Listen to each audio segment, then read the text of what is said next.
La República Dominicana está cambiando. Hay un proceso político distinto del proceso social.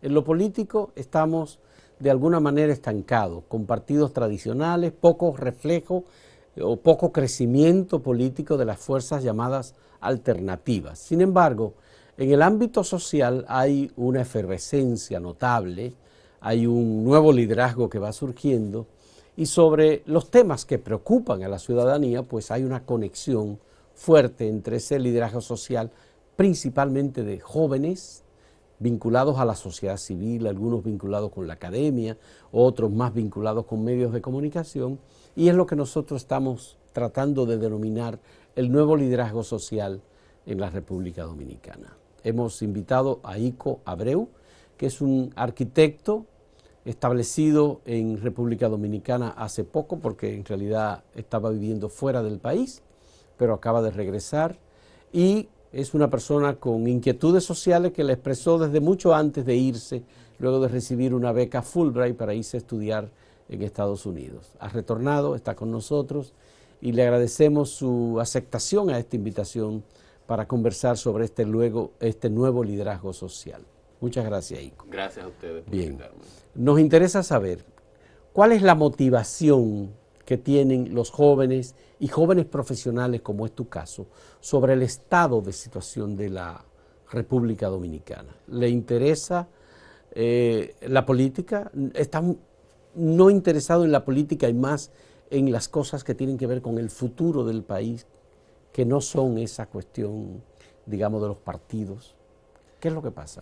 Antes que todo, gracias por incluirme en ese grupo de jóvenes. A mí que no soy tan joven, pero gracias por lo que me toca. Sí. Fíjese, yo creo que hay una necesidad primero de aclarar ciertos conceptos, porque yo creo que todo lo que se hace desde la sociedad como colectivo es política. Ahora, sí hay una marcada diferencia entre ese tipo de política y la política partidista, que es la que entiendo que está en una crisis, y está en una fuerte crisis porque el sector social, los jóvenes, los profesionales, los no tan jóvenes, sí se está dando cuenta de que es necesario provocar un cambio en la forma de hacer política partidista. Y de ahí entonces toda esa efervescencia que ha señalado al principio del programa. Yo creo que sí, yo creo que la juventud y la sociedad en términos generales ha identificado esa necesidad, y ha identificado esa necesidad basándose básicamente en entender los problemas que esa clase político-partidista ha ido generando en nuestra sociedad, en nuestro país, y de ahí que empieza a manifestarse. Fíjense que hay temas que inicialmente provocaban más sensibilidad, como son los temas ambientales. Hace una década y media quizá, las manifestaciones que empezaban a darse, las manifestaciones de la clase media, estaban motivadas esencialmente por problemas ambientales, sea el peligro de que se cercenaran las áreas protegidas, el que se sacara de protección Valle de las Águilas, por poner un ejemplo, luego el tema del intento de instalación de una cementera en los Haitises. Esos eran temas que sensibilizaban y que invitaban a la movilización, sobre todo porque la gente lo veía como un asunto apartidista. En aquel momento mal dicho, como asunto apolítico, pero insisto, todo lo que se hace desde la sociedad como colectivo es política. Luego llegó el 4%. Luego llegó el 4%, entonces ahí hay una sensibilidad distinta, ya ahí hay un interés más amplio, y ahí habían sectores sociales de todo tipo, sector ambiental, sectores, incluso sectores que tradicionalmente estaban en conflicto o están en conflicto, como es por ejemplo los sectores conservadores de las iglesias contra los sectores no tan conservadores como las asociaciones feministas, las asociaciones gays y lesbianas y transexuales, etcétera, etcétera, etcétera, que de repente encontraron un punto de cohesión en un reclamo de nuestro país, Y ahí empieza a gestarse entonces un nuevo tipo de movilizaciones con un tema que iba más allá del tema ambiental. ¿Y qué pasa que los partidos no se dan cuenta de que hay un cambio? ¿Por qué no se darán cuenta? Yo creo que esa sensación, ese sabor que les da el poder, porque todos los partidos, por lo menos los mayoritarios, ya han tenido ese acceso a... Experiencia de poder. Exactamente. Y todos han cojeado exactamente lo mismo. Llegan a esa torre de marfil, se encumbran ahí y miran al pueblo desde allá arriba. Incluso líderes que antes de probar, como dicen, esas mieles, eran también líderes que venían de movimientos sociales, de movimientos universitarios. Cuando se encumbraban ahí, pues ya no pertenecían a ninguna otra estirpe que no fuese esa investidura política. Y desde allá arriba nos miran a nosotros como sociedad allá abajo y nos llaman democracia adolescente y que pataleamos y que no sé qué. Y no se dan cuenta por eso, porque están en su apogeo de poder. Y el poder no solamente corrompe, también el poder hace que la gente se olvide de dónde viene y que se olvide también de las necesidades de quien, irónicamente, se encargó de ponerlo ahí arriba. Claro, el ejercicio de poder también es efímero para las fuerzas políticas. En el caso, por ejemplo, de los partidos políticos, tal vez ven a la sociedad civil como una sociedad civil más de redes sociales y de nuevas acciones de comunicación. Yo no creo que sea... Bueno, supongo que habrá quienes la ven así. Supongo que habrá quienes no se enteran de nada y están simple y llanamente aprovechando su momento. Habrá también quienes se olvidan de que, tal como ha señalado, es efímero. Pero yo creo que, y sobre todo se da en el partido de turno, que ellos tienen muy claro, ellos tienen bien claro para qué da nuestra sociedad. Y eso es peligroso, porque aunque lo tienen bien claro, aunque saben para qué damos, están jugando a no saberlo. Están jugando a ignorarnos, están jugando al cansancio. Porque si también es cierto que actualmente hay un proceso así de efervescencia, como ha señalado, que se está movilizando, pero también es cierto que dada la cantidad de carencias que tenemos en nuestra vida diaria, o sea, el dominicano y la dominicana tienen muchas cosas, muchas necesidades que atender para estar pensando en asuntos tan abstractos, como podría decirse, como son el bienestar colectivo. Y lo digo que resulta abstracto porque si contrastamos la necesidad básica de un dominicano y una dominicana que tiene que resolver cómo va a pagar el colegio de sus hijos, que tiene que resolver cómo va a pagar su casa, electricidad, comida, etcétera, etcétera, etcétera, no necesariamente está viendo que hay un colectivo que tiene esas mismas necesidades y muy posiblemente no está identificando tampoco de dónde viene el aumento de el incremento de esa necesidad y cómo eso no es más que un reflejo de las mismas acciones que están ejecutando Pero lo que pasa esa clase política. con los dominicanos y las dominicanas es que primero están poco organizados. Los niveles de organización son primarios, precarios, Sí. en primer lugar. Y en segundo lugar dicen que este es un pueblo que aguanta mucho y que las políticas sociales han logrado adormecer a una gran parte de la población, Así particularmente la que podría ser más afectada, es decir, la más pobre. Sí. Entonces, ¿esto qué es? ¿Un movimiento de clase media? Esencialmente se podría decir que sí. Sin embargo, y eso lo ha demostrado la jornada de movilizaciones más recientes, específicamente la que vimos el día 22 de enero pasado, la Marcha Verde, que sí hay un poder de cohesión entre esa clase media, que es la que tradicionalmente se moviliza, pero también de sectores más empobrecidos de la sociedad. Que estuvieron en la marcha. Exactamente. Yo que participé de la marcha, yo que estuve en la caminata y luego en la concentración ahí en el Parque Independencia, yo vi que se le caía el discurso a quienes señalan que solamente los muchachitos y muchachitas de papi y mami son los que se manifiestan ahí en la lira y todo lo que se ha dicho. Los indignados dominicanos. Exactamente. Ahí había gente que sí tiene necesidades muy, muy básicas y estaba ahí protestando, y estaba ahí haciendo conciencia, estaba ahí codo a codo con gente de distintas clases sociales, de distintas edades, es una muestra. Bien. Y Vamos a ver. Yo entiendo que hay un despertar y Ok. que nos vamos organizando. Vamos a ver cuál es el punto que nos ha llevado a ese momento. Pero lo vamos a hacer en el siguiente segmento, en esta conversación con Ico Abreu, activista social dominicano.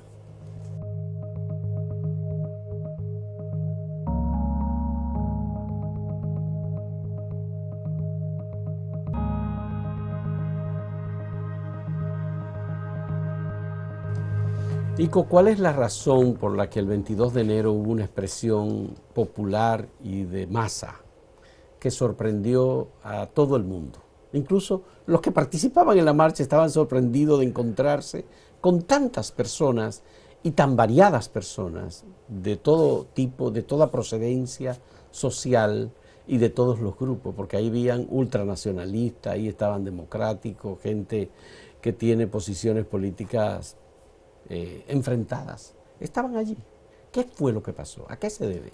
Yo entiendo que el pueblo se siente timado, se siente engañado, está decepcionado, no solamente por las situaciones tradicionales, o sea, los casos tradicionales de corrupción, de sobrevaluaciones, sino por el manejo que desde el gobierno se le está dando específicamente al tema de la impunidad.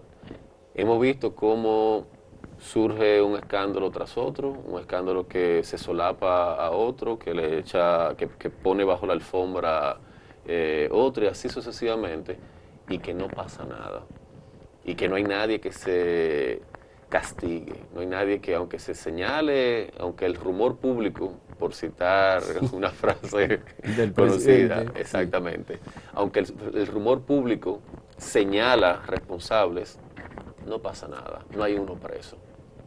Y no solamente de este partido, no solamente de las administraciones de Danilo Medina, de Leonel Fernández, pero tampoco de la administración del PRD, del gobierno de Hipólito Mejía y de todos los casos de corrupción que sonaron. No hay ningún funcionario, ninguna funcionaria que esté pagando una condena por eso. Entonces, llega un momento en que la sociedad simplemente se da cuenta de que no se puede seguir así, de que ese borrón y cuenta nueva, de que ese quítate tú para ponerme yo y yo te tapo lo que tú hiciste, pues simplemente hay que ponerle coto, hay que ponerle fin. Entonces la gente se ha dado cuenta de eso. Entonces, con el destape de este nuevo caso de corrupción, se ha traído nuevamente a flor de piel disgustos, esta es mi opinión, de situaciones anteriores, del disgusto del pacto fiscal, el disgusto de... O sea, se han traído sobre el tapete otras situaciones que de igual manera han provocado reacciones en la ciudadanía y a las cuales simple y llanamente no se les dio solución y están en este momento. ¿Y tú crees que ahora los partidos habrán aprendido la lección? Particularmente en el caso del partido de gobierno. Yo espero que sí. Yo honestamente, yo espero que lo asuman con una actitud distinta, aunque no han dado señas hasta ahora Sí de que dieron sea una. así. ¿Cuál? Detuvieron la manifestación adversa a la del 22 de enero. Pero es que eso no tenía ni pie ni cabeza. No sé, honestamente, yo no sé a quién se le ocurrió la brillante idea. Yo vi quiénes la promovían, pero no sé a quién se le ocurrió la brillante idea de armar una manifestación en contra de una manifestación que estaba exigiendo el fin de la impunidad, porque a mi juicio eso era decir, no, nosotros estamos de acuerdo con la impunidad y la impunidad es lo que va. Pero bien, sigue ¿Y tú siendo una crees? opinión. Ok, bien, el partido de gobierno tal vez no ha hecho una lectura, y el gobierno, correcta de lo que ocurrió. Pero ¿y los partidos de oposición? ¿Tú crees que han hecho una lectura correcta, que puedan aprovechar, por ejemplo, este movimiento? Yo espero que la estén haciendo. Yo espero que el nivel de apoyo verbal o de apoyo de cualquier naturaleza que han dado vaya más allá de un intento de capitalizar este movimiento. Porque sí, se han acercado líderes políticos de distintas denominaciones, que si nos vamos a amparar en experiencias anteriores, en mi opinión personal, yo diría que lo que están buscando es capitalizar el movimiento, pero independientemente de esto, yo espero que sí estén teniendo un aprendizaje, que sí estén sacando un aprendizaje y se den cuenta de que cuando les toque a ellos su turno, pues también van a llevar las mismas consecuencias. ¿Y cuánta gente estuvo ahí el 22 de enero? No sé, honestamente, porque yo he visto artículos, yo he visto análisis que hablan de un número entre 20.000 y 40.000, he visto otros que llegan a mencionar que hasta 60.000, y honestamente yo creo que el número específico en este caso es irrelevante. Yo creo que lo más importante es la muestra de apoyo, la muestra de manifestación civil y sobre todo civilizada, creativa, que se dio en esa marcha. No hubo ningún incidente, ¿no? De ningún tipo. Y de hecho yo vi, como decía hace un ratito, gente de todos los estamentos sociales, de todas las capas sociales, manifestándose y manifestándose de manera creativa, festiva, familias que andaban juntas, que honestamente a mí me llenó de mucha emoción, para mí fue muy emotivo. Y no importa cuántos éramos, yo creo que lo importante era que estábamos ahí, y más importante aún, que seguimos siendo más. Porque incluso ahora con todo este proceso de recolección de firmas, ya los números, cualquier número que se había especulado con relación a los participantes y las participantes de la marcha, ya supera el número de firmas, supera el número de participantes de la marcha. Pero por muchísimos. Hasta se hizo un conteo preliminar, bueno, se publicó el domingo, pero el conteo paró el sábado, y había más de 132.400 firmas hasta ese momento. Y eso también, que tomando en cuenta que se ha superado la capacidad operativa de quienes están organizando esto, porque no se esperaba que iba a ser tan grande y tan fuerte. Incluso cuando se convocó a la rueda de prensa en el Parque Independencia para dar inicio formal a la recolección de firmas, ese día se recaudaron más de 4.000 firmas de un fuetazo, cuando no se estaba esperando eso. ¿Esto de las firmas significa que el movimiento tiene una perspectiva a futuro mayor que la que ustedes hasta ahora habían concebido? Es una pregunta que es un tanto difícil de responder, porque donde hay tantas organizaciones y tanta gente trabajando, aunque estamos trabajando para lo mismo, pero no necesariamente entendemos la lucha igual o entendemos los métodos igual, o es un poco difícil decir específicamente hacia dónde vamos. Ahora sí tenemos un objetivo en común, y es el fin de la impunidad y el fin de la corrupción en este país. Que eso luego evolucione en otra cosa, ojalá. Que evolucione en algo más fuerte y que tenga como resultado un empoderamiento ciudadano aún mayor y que tenga consecuencias políticas partidistas, ojalá. Pero no te podría decir. Con relación a la acción de la recolección de firmas, es eso. Es específicamente emplazar al presidente para que dé una respuesta contundente, para que forme una comisión independiente, para que se investigue el caso de Odebrecht a fondo, y que yo espero que ese sea solamente la tapa del pomo, porque hay que profundizar mucho. El sustento, digamos, ideológico, político o teórico de este conjunto de voluntades, ¿cuál es? Es que variopinto, es demasiado amplio, porque por ejemplo hay gente que representan sectores conservadores, sectores religiosos, sectores sociales muy progresistas, sectores feministas, sectores de la comunidad LGBT, que no tienen necesariamente la misma ideología, pero sí comparten la misma preocupación, y es lo importante, porque es lo que ha cohesionado a este grupo. Muy bien. Hacemos una última pausa en este diálogo con Ico Abreu, que es activista social, es arquitecto, Es profesor universitario y muchas otras cosas que está haciendo también en República Dominicana. En un momento retornamos.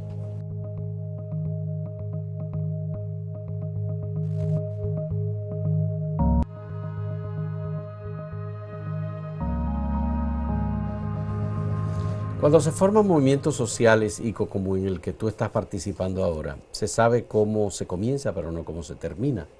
En Guatemala, ese movimiento social condujo hacia una masificación permanente y continua de las protestas y luego contra lo que se descubre como un caso de corrupción mayor, que se conoce como la línea, y se destituye a la vicepresidenta, luego se destituye al presidente, y ese mismo movimiento social impulsa de alguna manera un candidato alternativo de los partidos no tradicionales, que se llama Jimmy Morales. En España, el movimiento de los indignados, bajo la orientación de José Luis San Pedro y de otros teóricos, se conduce hacia un movimiento político que se llama Podemos hoy día, que compite con los partidos tradicionales. ¿Hacia dónde tú crees que puede conducir? Y yo sé que esto es un esfuerzo el que te estoy pidiendo que haga, porque tú no puedes hablar por el colectivo, tú hablas de acuerdo a tu criterio. ¿Hacia dónde conduce o podría conducir este movimiento social alternativo en República Dominicana? Como la respuesta a tu pregunta necesariamente tendría mucho de especulación, en vez de yo decirte hacia dónde puede o podría conducir, yo te puedo decir, o prefiero decirte, hacia dónde yo quiero que conduzca. ¿Es válido? Sí, claro, cómo no. Yo quisiera que todo este proceso conduzca a la creación de un nuevo liderazgo, pero no un liderazgo con este estilo caudillista que hemos visto, no a la creación de un líder mesiánico que venga a darle solución a todos los problemas que tenemos en el país, sino más bien a un liderazgo colectivo. Un liderazgo en el que tengamos participación todos y todas, un liderazgo en el que se atienda a las necesidades del país y no que venga a enriquecerse, como han demostrado a que llegan todos los que nos están representando en este momento. Yo creo que, sobre todo, a un nivel de empoderamiento ciudadano, en el que cada quien entienda los derechos que tiene, pero que también asuma los deberes que la democracia impone, porque nosotros como que hemos olvidado que la democracia no solamente se trata de ejercer el derecho al voto, sino que hay muchos derechos, pero también hay muchas responsabilidades, muchos deberes. Y yo entiendo que ese liderazgo colectivo podría ser también frustrante. Mira lo que ha pasado en Bolivia con Evo Morales. Es un líder popular que viene de un movimiento popular, particularmente de los cocaleros y luego del movimiento indígena, y se convierte en una persona que se ha tratado de eternizar en el poder. Pero es que es el problema con el caudillismo. Ese es el problema con los líderes que la sociedad ha puesto su esperanza en ellos y en ellas, y de repente se creen que están por encima de esa sociedad que los ha llevado allí. Sí. Entonces, ahí hay un problema fundamental, y eso es endémico del sistema político partidista dominicano. Aquí llegan y se creen que porque tienen el que sé yo qué % de aceptación y el mayor índice de votación que ha habido, se creen que están por encima de todo y que su palabra es la única válida. Entonces, contra ese tipo de liderazgo es que yo entiendo que debe surgir un tipo de liderazgo alternativo, un liderazgo distinto, un liderazgo colectivo, en el que no solamente haya una figura omnipotente que toma las decisiones, no, o sea, eso debe acabarse. A lo mejor es muy utópico de mi parte. A lo mejor ¿hay alguna experiencia que se pueda recurrir, digamos, del liderazgo colectivo triunfante en algún proceso social en América Latina? Reciente, digamos. En América Latina no sé, pero me gustó mucho que mencionara lo de los indignados en España y cómo eso dio como consecuencia el proceso de Podemos. De ahí hay mucho que aprender, hay mucho aprendizaje que sacar de ahí. Incluso, como ya tiene un tiempo y un recorrido hecho, identificar cuáles han sido los errores y tratar de corregirlos sobre nuestra propia marcha, pero sobre todo sobre nuestra propia realidad caribeña, dominicana, que es distinta a la realidad española. En el caso de República Dominicana no hay, hasta ahora, que se conozca ningún intento de un partido político desde el movimiento popular, por ejemplo. No que yo ¿Han sepa. hecho ustedes alguna reflexión sobre esto? No en este momento, porque en las asambleas que yo he participado hay un enfoque y hay un objetivo muy particular, que es el fin de la impunidad y el fin de la corrupción. El que se lleve ante la justicia los que están involucrados en los casos de corrupción que se han destapado. Después de ahí ya veremos. Pero mi deseo es que sí mute en un empoderamiento ciudadano y quizá en una cohesión de partidos alternativos que no estén alineados con esta ideología de poder. Y si están alineados, que suelten esa línea. Pero yo entiendo que sí, que debe haber un empoderamiento social de cara a acciones políticas específicas y que lleve a que tenga como consecuencia que tengamos una representación distinta en los distintos poderes del Estado. Cuando se hacen encuestas y se pregunta a la sociedad cuál es el problema principal o cuáles son los problemas principales, sale en las últimas encuestas como número 1 el tema de la inseguridad ciudadana, como número 2 sale el tema de la economía, del empleo, la carestía de los productos de primera necesidad. La corrupción sale muy abajo.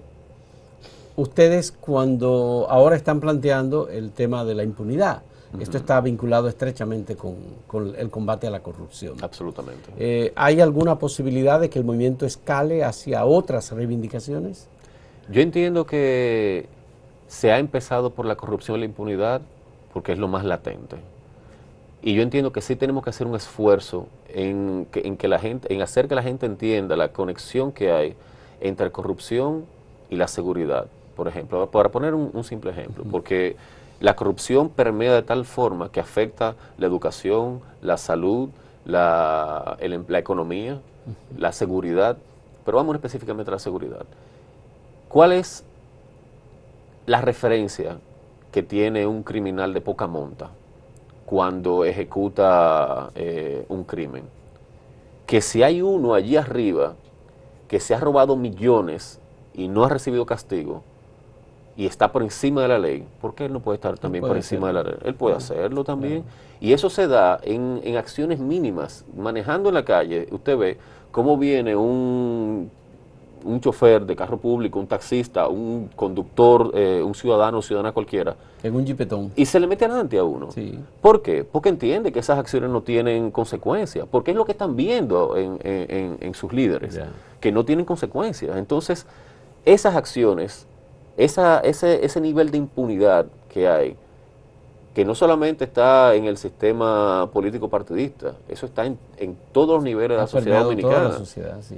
Esa percepción de que lo que yo haga no va a tener consecuencias, entonces también tiene su reflejo en todas las demás actividades que como sociedad nosotros hacemos. Qué bueno. Bueno, muchas gracias, Ico, por aceptar esta invitación y por dialogar con nosotros sobre estos temas, porque es la manera como de buscar una explicación mayor y más vinculada a los organizadores de este movimiento, de lo que está pasando y hacia dónde debe conducir todo este movimiento social que se ha conformado alrededor del tema de la impunidad. Muchas gracias por tu participación y gracias a nuestros amigos que nos ven y que participan de esto también de algún modo. Muchas gracias y hasta nuestro próximo programa.